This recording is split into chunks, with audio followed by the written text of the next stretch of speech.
마가복음 9장 42절로 50절 말씀을 저와 여러분들이 한 절씩 교독하도록 하겠습니다. 제가 먼저 봉독합니다. 또 누구든지 나를 믿는 이 작은 자들 중 하나라도 실족하게 하면 차라리 연자 맷돌을 그 목에 매어 바다에 던져지는 것이 나으리라.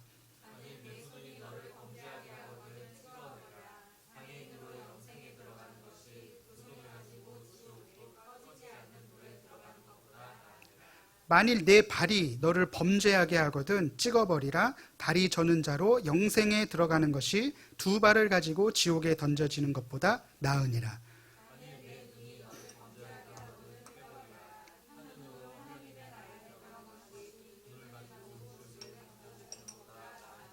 거기에서는 구더기도 죽지 않고 불도 꺼지지 아니하느니라. 소금은 좋은 것이로되 만일 소금이 그 맛을 잃으면 무엇으로 이를 짜게 하리요. 너희 속에 소금을 두고 서로 화목하라 하시니라. 아멘. 네. 여러분 혹시 충조평판이라는 말 들어보셨습니까? 충조평판. 예. 이 심리적 심폐소생술로 사회 곳곳에 벌어지는 우리 트라우마 현장에서 피해자들의 마음을 추스리고 있는 정혜신 박사의 책에 나오는 말입니다. 그러니까 충고, 조언, 평가, 판단 그 앞에 거를 따서 충조평판이라고 해요. 한번 따라해 볼까요? 충조평판, 충조평판, 충고, 조언, 평가, 판단. 이게 이 박사님이 하는 얘기가 충고, 조언, 판단, 평가만 안 해도 공감의 절반은 시작된 것이다. 예. 충조, 평판만 안 해도 공감의 절반은 시작된 것이다 라는 말에서 나온 줄임말이에요. 충조, 평판, 충고, 조언, 평가, 판단. 사실은 그동안 이 가족 간에서도 부모와 자식, 부부 간에서도 공감이라고 하는 영역이 사라져버려서 한없이 만날 수 없는 평행선 같이 관계가 멀어진 경우가 많았는데 이 박사님의 이 책을 통해서 내가 충조평판을 하지 말아야 되겠다 그렇게 결심한 순간 상대방의 감정에 온몸에 귀를 기울여주고 상대방이 하고 싶은 얘기를 들어주면서 닫혔던 관계가 조금씩 열리기 시작했다라는 사례를 이 책을 통해서 많이 들려주고 있습니다. 한 예로 한 모녀의 이야기를 소개하자면 항상 엄마에게 있어서 딸은 종속적 관계예요. 자기에게 속한 관계. 그러니까 본인도 모르게 그랬던 것 같아요. 항상 엄마는 딸에게 종속적인 관계를 주장하면서 끊임없이 충조평판을 날렸던 거예요. 부모의 입장에선 걱정이 되고 자녀를 위하는 마음으로 그랬는데 그것이 전혀 자식에게는 부모의 눈치만 살펴보게 만든 것이죠. 그래서 이 정혜신 박사의 말에 따르면 충조평판의 다른 말이 바른말이라고 합니다. 바른말. 그러니까 바른말 잘하는 사람 주변에 사람이 없습니다. 이 정혜신 박사에 의하면 본인이 수많은 사람들을 상담해 봤지만 독설에 의해서 마음의 상처를 받는 사람보다는 바른말에 찔려서 쓰러진 사람이 10,000배 정도는 많다라고 말합니다. 그래서 이 엄마가 정말 굳게 마음을 먹고 이제부터 충조평판 하지 않고 온몸으로 딸이 하는 얘기를 공감해주고 귀를 기울여주기 시작하니까 자기가 생각했던 딸의 새로운 모습을 보기 시작하는 거예요. 이게 보이기 시작한 거예요. 그동안에 충조평판할 때는 자기가 만들어 놓은 딸의 모습만 계속 마음속에 있었는데 이제 딸아이의 마음을 이야기를 듣기 시작하면서 그동안 내가 너무 개별적인 존재로서 이 아이를 인정해주지 않았구나라는 반성을 하게 되었다는 것이에요.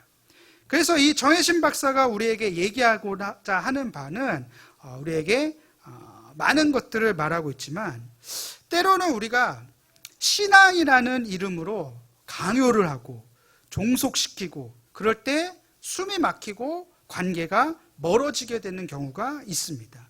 물론 이제 책에서도 선을 그을 땐 그어야 한다 이런 얘기를 해요. 그렇지만 끊임없이 누군가로부터 내가 평가를 받는다. 끊임없이 누군가 나를 살펴보고 있다. 가까운 사람이. 그러면 얼마나 숨이 막히겠습니까?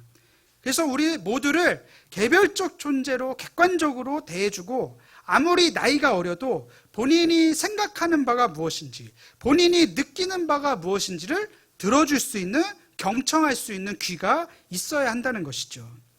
사실 오늘 우리가 함께 읽은 성경은 성경에서 이제 난제로 여겨지는 본문 가운데 하나입니다. 그렇죠.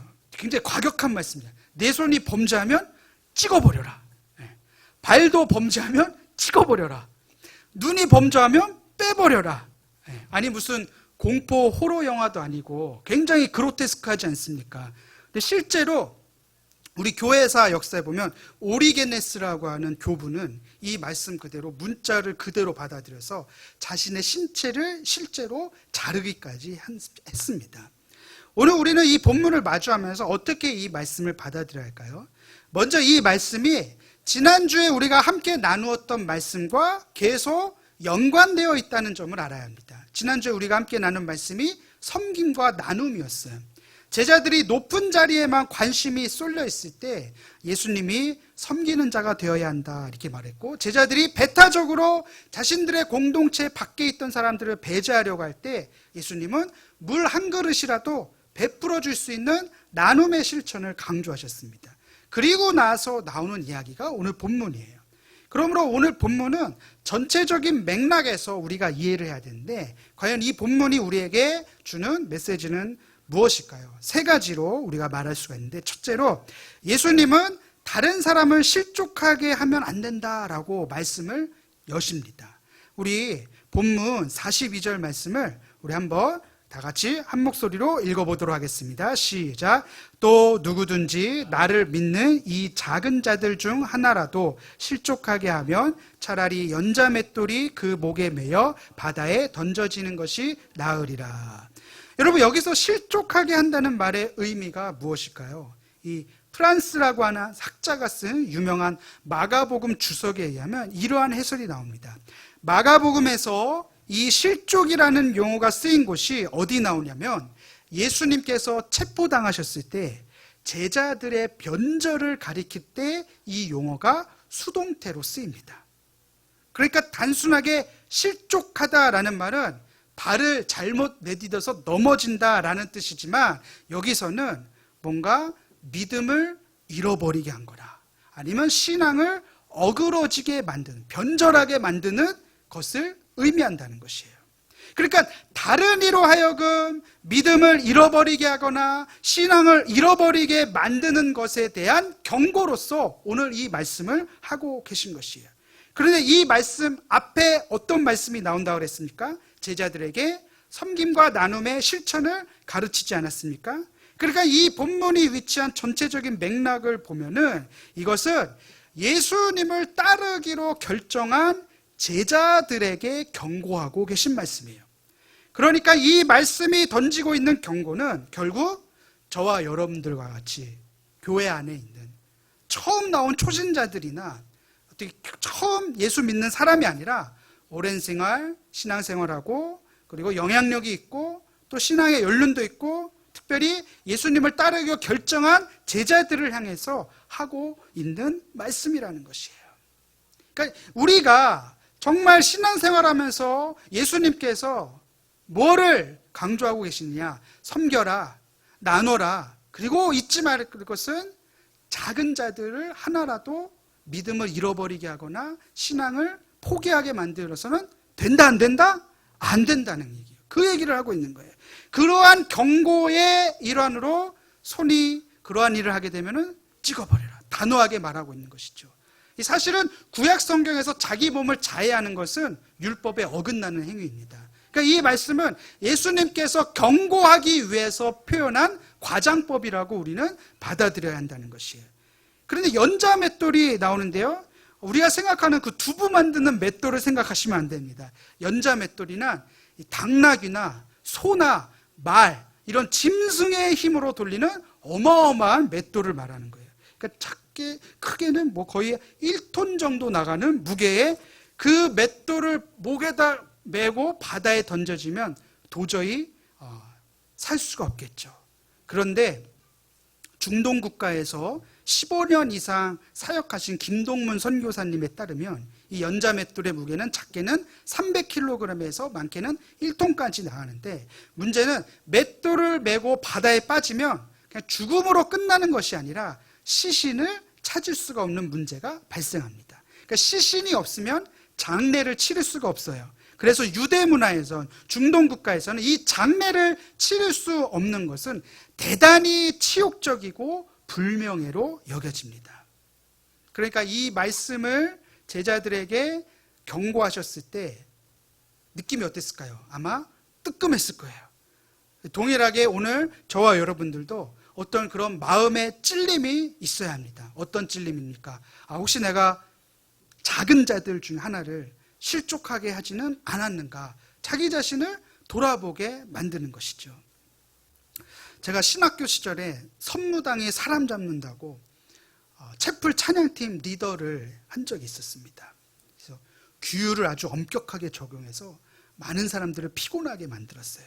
선배들 보니까 채플 시간 때 우리는 맨 앞자리에 앉아서 예배를 드리는 동아리였어요. 지금 생각해보면 좀 외식적인 모습도 있었겠지만 저것도 어린 나이였지만 공인이라는 의식이 강하게 작용했던 것 같습니다. 지금은 어떤지 모르겠어요. 지금은 어떤지 모르겠는데 저희 때만 해도 그랬어요. 저도 그런 생각에 동의했기 때문에 채플을 인도하는 찬양팀이 채플을 빠진다? 우리식으로 표현하면 채플 빵꾸가 났다? 있을 수가 없는 일이에요. 내 용납이 안 되는 거예요. 그래서 많은 학우들 앞에서 공적인 예배를 인도해야 될 자들이 예배를 빵꾸 낸다는 것을 제가 갖고 있었던 그 당시의 기준으로는 있을 수가 없는, 상상할 수 없는 일이에요. 그래서 동기들도 저를 어려워했고 1년 후배 애들은 정말 저를 정말 그때 당시 삐삐를 사용했는데 옛날 사람 이제 PT가 나죠. 제 삐삐 번호가 마지막 네 자리가 5066이었어요. 그러니까 5066만 뜨면 애들이 확인을 하고 싶지 않아. 너무 부담스러우니까. 지금은 누구보다도 친한 동기들인데 한 번은 제가 1년 후배에 교회 음악과 건반 치는 자매였는데 제가 연습실에서 나가라고 한 적이 있어요. 제 기억이 맞다면 아마 지각을 해서 제가 나가라고 한 것 같아요. 눈물을 펑펑 흘리면서 나갔죠. 그날 연습을 어떻게 했는지 제가 기억이 나지 않습니다. 그런데 그 다음날 채플 때 어떤 그 성가대에서 찬양을 하는데 그 찬양이 내가 천사의 말을 한다 할지라도 사랑이 없으면 아무 소용이 없다. 산을 옮길 만한 믿음이 있어도 내 몸을 불사른다 할지라도 사랑이 없으면 아무 소용이 없다라는 그 찬양이 성령님께서 그 찬양을 통해서 저를 책망하시더라고요. 그게 그때의 감정, 그때의 기분이 지금도 생생해요. 내가 그렇게 귀하게 생각하는 규율과 규칙과 기준, 그 훈련의 기준이 내가 말하는 사랑보다 더 귀하냐? 네가 생각하는 그 규율과 가치가 과연 내가 십자가에서 내 목숨까지도 버리면서 사랑하라고 했던 그 사랑보다 소중하냐? 그게 막 망치처럼 제 마음에 꽝꽝 맞았어요. 저도 그 자리에서 막 눈물을 흘리면서 회개 기도를 했던 기억이 아직도 생생해요. 근데 그 뒤로 제가 이제 공개적으로 사과를 하고 그 친구도 별 탈 없이 잘 지냈고 2년 동안의 사역을 잘 마쳤습니다. 근데 저는 지금 굉장히 감사한 게 지금 생각해 보면은 20살, 21살 때의 일이에요. 비교적 어린 나이에 그런 사역의 경험을 했기 때문에 내가 추구하고자 하는 규율과 규칙보다는 예수님의 사랑이 더 우선이 되어야 되는 것을 비교적 일찍 알았던 것 같아요. 여러분, 우리가 오늘 이 말씀을 대하면서 작은 자들을 향해서 하는 소위 말하는 내가 옳다고 여기는 말들이 그들에게 칼이 될 수 있다는 사실을 알아야 합니다. 아멘을 안 하시네요. 내가 생각하는 바른 말이 지금도 저는 그렇게 생각해요. 저는 그때 제가 생각했던 규율과 규칙과 기준이 옳은 것은 맞지만 예수님의 사랑보다 더 앞서 나가야 됐을까요? 저는 그렇게 생각하지 않습니다.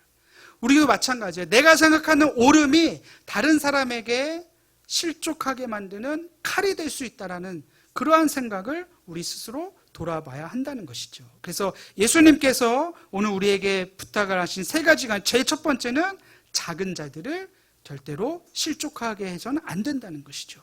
두 번째로 예수님이 우리에게 두 번째로 우리에게 부탁하신 것은 우리들에게 실족하게 하지 않는 훈련이 있어야 한다는 것이에요. 한번 따라해 볼까요? 실족하게 하지 않는 훈련이 있어야 한다.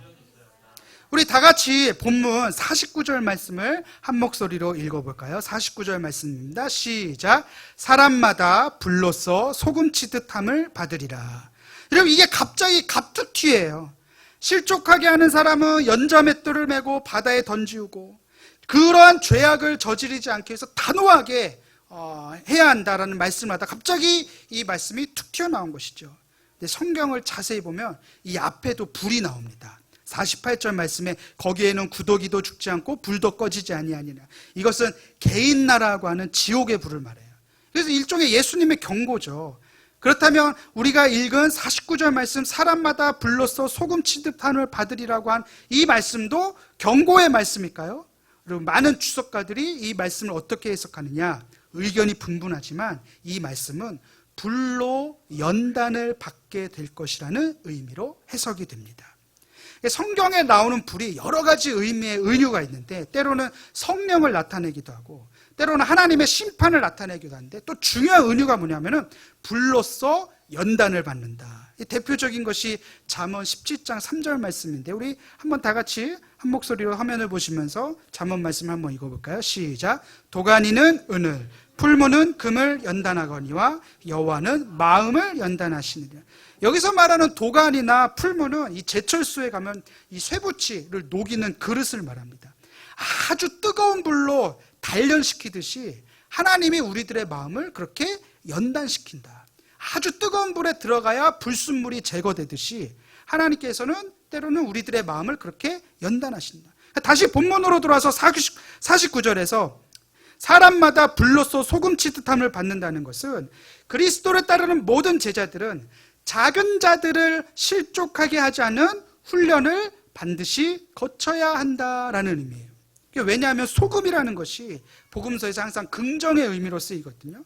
그래서 독일 성서공회의 해설에 따르면 본문을 이렇게 말합니다. 여기서 불은 제자들에게 부과되어서 그들을 정화시키며 견고하게 해줄 시련과 희생과 관련 지을 수 있다. 우리가 지난 시간과 연관해서 말씀을 상고해보면 섬김과 나눔을 통해서 사람 취하는 예수님의 제자가 되는 것이 주님이 우리에게 원하시는 바이고 또 그것이 우리들에게 축복입니다. 여러분 다 그렇게 믿으시죠? 예. 주님이 우리에게 원하시는 바가 섬김과 나눔을 통해서 사람을 취하는 예수님의 제자가 되는 것이라고 우리가 믿고 그렇게 따르는데 그러기 위해서 피해야 할 것과 반드시 해야 할 것 이 두 가지를 말한 거예요. 하나는 작은 자를 실족하게 하면 안 된다. 그렇죠? 앞서서 말한 말이죠. 또 하나는 반드시 그러한 훈련을 받아야 한다. 여러분 훈련이란 무엇입니까? 반복과 연습을 통해서 익숙해지고 몸에 배는 것을 뜻해요. 자꾸 사람을 실족하게 하는 말이라든지 행동이라든지 사람을 실족하게 만들 수밖에 없는 제일 중요한 것은 마음가짐이죠. 자꾸 그런 사고방식, 일종의 어떤 갑질 이런 것들을 탈피하기 위한 어떤 훈련이 있어야 한다는 것이에요. 여러분 어떤 훈련이 필요할까요? 여러분 한번 생각해 보십시오. 작은 자들을 실족하게 하지 않기 위해서 어떤 훈련이 필요할까요? 항상 그 사람의 입장에서 배려해 주는 마음, 배려해 줄 수 있는 말과 행동, 역지사지도 필요하죠. 성경의 표현을 빌리자면 남에게 대접받고자 하는 대로 너희도 남을 대접하라. 또 어떤 훈련이 필요할까요? 저는 오늘 본문 말씀을 묵상하고 준비하면서 우리 공동체에 주님께서 주시는 어떤 훈련이 필요할까요? 고민하면서 기도하면서 얻은 저 나름대로의 결론 하나를 소개하겠습니다. 그것은 예수님과 깊은 사랑의 관계에 빠지라는 거예요. 예수님이 나를 어떻게 사랑하셨는지 그 깊은 사랑의 관계에서 내가 먼저 치유가 되어야 합니다. 그래야 가시돋친 말이 언어에서 사라지고 그 사랑의 깊은 관계에서 내 마음속 깊은 곳에 숨어있는 도끼도 빠질 수가 있습니다. 여러분 예수님께서 요한복음에 보면 최후의 만찬 이후에 마지막으로 제자들을 위해서 기도하신 내용이 요한복음 17장 전체에 걸쳐서 나옵니다. 그래서 요한복음 17장을 대제사장으로서 하신 기도다라고 말하는데, 이 요한복음에서 제자들을 향해서 마지막으로 기도했던 내용이 무엇이었는지 함께 화면을 보시면서 요한복음 17장 26절인데 한 목소리로 읽어보도록 하겠습니다. 시작. 내가 아버지의 이름을 그들에게 알게 하였고 또 알게 하리니 이는 나를 사랑하신 사랑이 그들 안에 있고 나도 그들 안에 있게 하려 함이니라. 여기서 중요한 것은 이는 나를 사랑하신 사랑이, 여기서 나는 예수님이죠. 예수님도 하나님 아버지를 사랑했다. 그 사랑의 관계, 나를 사랑하신 아버지 하나님의 사랑이 누구 안에 있고 제자들 안에 있고 나도 그들 안에 있게 하려 함이니라. 그러니까 예수님을 사랑하신 아버지 하나님의 사랑이 제자들에게도 동일하게 있기를 기도하신 것입니다. 그러니까 예수님도 하나님 아버지의 사랑의 통로로 계시기를 원하셨던 것이에요. 그렇게 아버지를 내게 보여주시옵소서, 주여 어디로 가시나이까, 그렇게 답답하고 이해를 못하는 제자들이었고, 실제로 예수님 체포당하셨을 때 뿔뿔이 흩어졌던 제자들이었지만 예수님은 정말 제자들을 사랑하신 것이에요. 어떻게 해요? 아버지께서 나를 사랑하신 그 사랑이 너희들 안에도 있기를 간절히 원한다. 여러분, 이것을 통해서 우리는 무엇을 깨달아야 됩니까? 오늘 우리가 작은 자를 실족하지 않게 하기 위해선 배려심도 있어야 되고 역지사지의 자세도 필요하겠지만, 무엇보다 예수님의 사랑으로 내가 상대방을 진심으로 대할 수 있는 그 사랑, 그러니까 예수님의 사랑이 어떤 사랑인지를 먼저 알아야 되겠죠. 예수님과의 깊은 사랑의 관계를 통해서 정말 그 사랑의 통로로 쓰임받기를 주님의 이름으로 축복합니다. 마지막 세 번째로 예수님은 우리가 서로 화목하기를 부탁하셨습니다. 우리 마지막 50절 말씀을 다 같이 한번 읽어볼까요? 50절 말씀입니다. 시작. 소금은 좋은 것이로되 만일 소금이 그 맛을 잃으면 무엇으로 이를 짜게 하리요? 너희 속에 소금을 두고 서로 화목하라 하시니라. 우리가 산상수훈을 통해서 예수님께서 우리를 향해 너희는 세상의 소금이다. 여러분, 소금이라는 것이 지금은 굉장히 흔하지만 당시에는 매우 귀한 식재료였습니다. 소금의 역할이 무엇입니까? 짜게 만드는 것. 음식의 간이 중요하잖아요. 간이 안 맞으면 맛이 없다라고 사람들이 말해요. 간이 굉장히 중요하거든요. 또 부패하지 않게 하기 위해서 소금의 절이죠. 그러니까 예수님이 말씀하신 너희가 세상의 소금이라는 뜻은 세상에서 하나님의 나라를 회복함으로써 결국 이 세상을 정화시키고 하나님의 다스리심과 통치를 실현하는 사명을 말하는 것이죠. 그런데 오늘 본문에서 이 소금의 사명 하나가 더 추가됩니다. 그것은 무엇입니까? 소금으로 서로 화목하라. 소금의 사명이 무엇이라고요? 서로 화목하게 하는 것.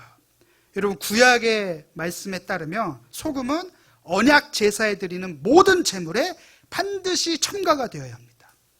그러니까 사도 바울이 로마서 12장에서 우리 자신이 산제물이 되기를 원한다. 하나님이 기뻐하시고 하나님이 선하시고 하나님이 온전하신 그 뜻을 분별하여 우리의 영적 제물, 산제물이 되어야 한다라고 할 때, 그 말씀을 기억해 볼 때 우리가 세상의 소금이 될 때 반드시 우리를 통해서 서로 화목하게 하고 그것을 통해서 하나님이 기뻐하시는, 받으시는 영적 제물이 될 수 있고, 그것이 바로 진정한 제자도의 길이라는 것입니다. 사랑하는 성도 여러분, 하나님이 받으실 만한 제물, 하나님이 기뻐하시는 제물엔 반드시 소금이 들어야 돼요. 그래서 이 천일염이나 뭐 이런 것들은 그냥 이제 햇볕에서 이렇게 말리면 소금이 되지만 유대에 있는 광산에서 나오는 소금은 불에 들어갔다 나와야 불순물들이 빠지는 거예요. 그러니까 우리가 그렇게 실족하지 않게 하기 위한 그런 불같은 훈련을 통해서 우리가 진정한 소금이 될 때 서로 화목하게 만드는, 화평케 하는 자의 사명을 감당하게 된다는 것이죠. 예수님께서 예물을 드릴 때도 형제와 싸운 일 있으면 먼저 형제와 화해를 하고 나서 예물을 드려라, 이렇게 말씀하시지 않았습니까? 하나님이 받으실 만한 소금이 되기를 주님의 이름으로 축복합니다. 그 소금은 반드시 불에 들어갔다 나와요. 한 번은 훈련을 받아야 돼. 내가 자꾸 사람을 어그러지게 만들고 실족하게 만들고, 그거 반드시 하나님께서 다루기를 원하십니다. 아멘. 아멘.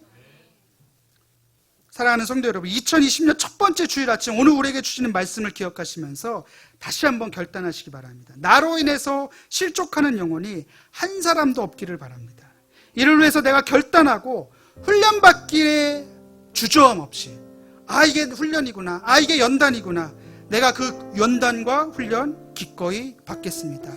더 중요한 것은 예수님과의 깊은 사랑의 교제와 관계를 누리길 바라며 우리 모두 어떤 관계에서든지 화목하게 하는 소금의 역할을 감당하는 저와 여러분 되기를 주님의 이름으로 축복합니다. 우리 시간 함께 통성으로 기도하겠습니다. 주님께 용서를 구합시다. 먼저 하나님, 내가 무심코 던졌던 말로 인해서, 나의 무심한 행동으로 인해서 혹시 내 주변에 실족한 형제자매가 있었는지 우리 자신을 돌아보면서 주님께 회개하면서, 그리고 올 한 해 동안 소금과 같이 화목하게 하는 산재물이 되게 해달라고 다 같이 주여 삼창하시고 기도합니다. 주여, 주여.